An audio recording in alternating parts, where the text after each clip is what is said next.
The rise and fall of Atlantis. Long before our civilizations carved their names into stone or built towers of glass and steel, there was Atlantis, a city not born of myth, but memory. It lay beyond the Pillars of Heracles, where the Atlantic Ocean opens wide and deep, guarded by currents few dared to cross. To those who did, they found paradise. Atlantis rose from the ocean, like a dream sculpted into reality. Ringed by concentric walls of land and sea, it glimmered in the sun like a crown upon the earth. Bridges of crystal and stone arched over turquoise canals, connecting each ring to the next. The outermost rings were ports, bustling with golden ships that ran not on sails, but on the hum of magnetic energy. The inner rings held fields of food that grew without soil, nourished by pure light and vibrating minerals. The central island, heart of Atlantis, was the seat of power, home to the crystal spire, a tower of translucent quartz that reached skyward and pulsed with light. It was both palace and power core, drawing energy from the Earth's magnetic field. Atlantis was a marvel of harmony between nature and technology. The Atlanteans had mastered bioengineering, trees that bore fruit year-round, air-purifying vines that climbed the city walls, animals bred to serve specific ecological roles. Artificial suns lit underground farms. Energy came from geothermal wells and celestial grids, their version of solar panels that absorbed not just light, but frequency. Their buildings were alive structures of programmable stone and organic material that responded to voice, mood, and even thought. Water was never wasted. It was cycled through layers of purification that made it cleaner with each use.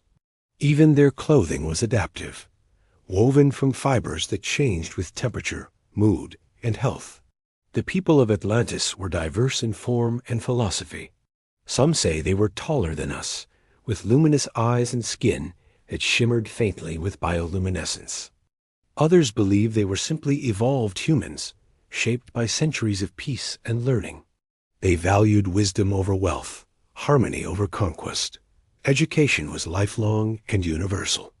Children were taught by immersive experience floating classrooms, where history was not just learned, but lived in simulations. Art and science were not separate pursuits, but two sides of the same truth. Healers could regrow tissue, balance emotions with sound, and align internal organs using crystal harmonics. Transportation was clean and nearly silent, levitating crafts that rode on unseen currents of force. Communication required no device.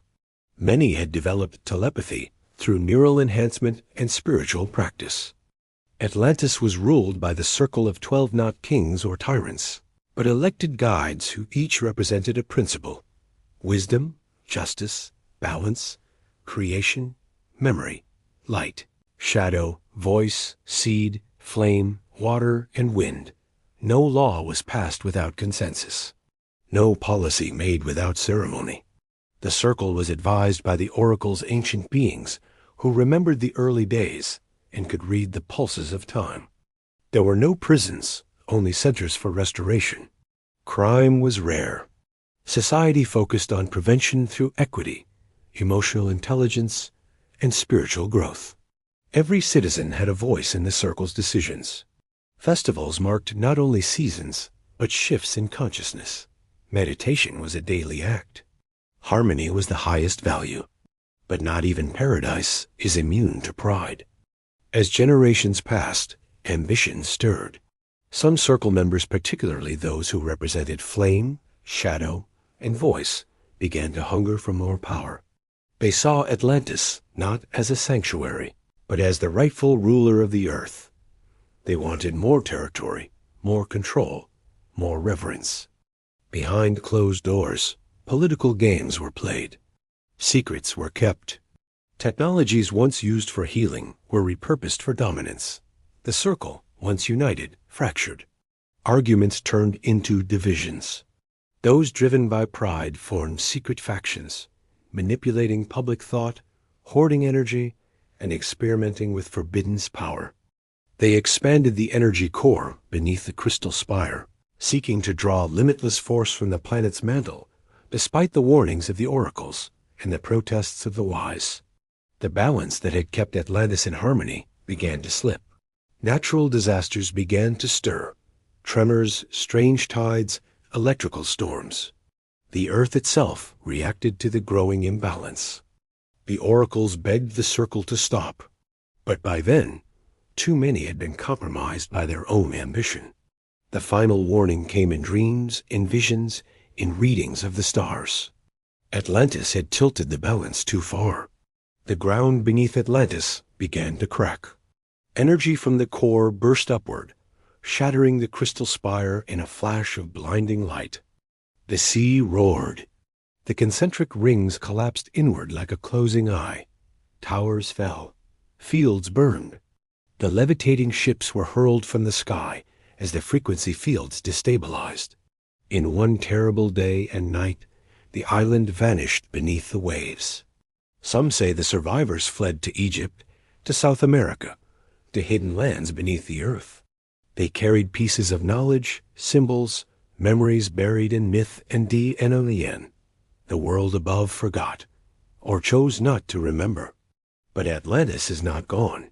Not truly. It lives in our stories, in our dreams of a better world, in the deep knowing that we once stood at the peak of harmony and fell not by punishment, but by choice. Let that memory be a mirror, so we do not fall again.